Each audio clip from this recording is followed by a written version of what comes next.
رسول اللہ صلی اللہ علیہ وآلہ وسلم نے فرمایا، جو شخص لوگوں کو ہنسانے کے لیے اپنے بیان میں جھوٹ بولے اس پر افسوس، اس پر افسوس۔ تشریح مطلب یہ ہے کہ صرف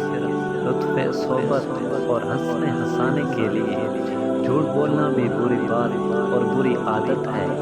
اگرچہ اس سے کسی کو نقصان نہیں پہنچتا، لیکن اولاً تو خود بولنے والے کی زبان جھوٹ سے آلودہ ہوتی ہے۔ دوسری باتوں سے اہل ایمان کے دل میں جو نفرت ہونی چاہیے اس میں بھی کمی آتی ہے، اور تیسری خرابی یہ ہے کہ لوگوں میں جھوٹی باتیں کرنے کی جرأت اس سے پیدا ہوتی اور جھوٹ کے رواج کو مدد ملتی ہے۔ حضرت ابو ذر غفاری رضی اللہ تعالیٰ عنہ سے روایت ہے کہ رسول اللہ صلی اللہ علیہ وآلہ وسلم نے فرمایا،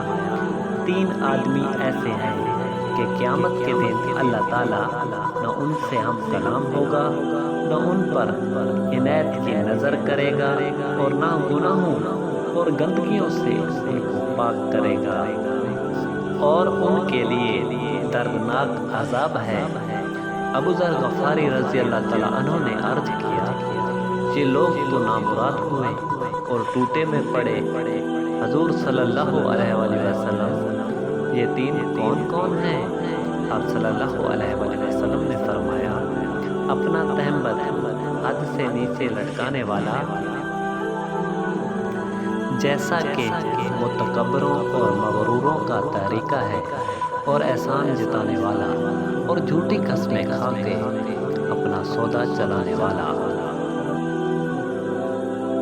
تشریح جس طرح حاکم اور پنچ کے سامنے کسی معاملے میں جھوٹی قسم کھانا اللہ تعالیٰ کے پاک نام کا نہایت غلط اور ناپاک استعمال ہے، اسی طرح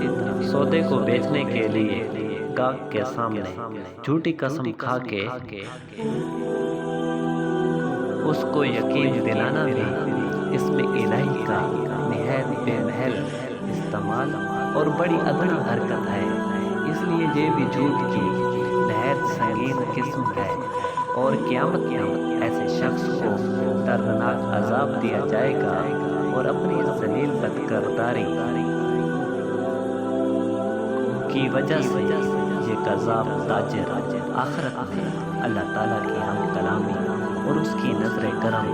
اور گناہوں کی بخشش سے محروم رہے گا۔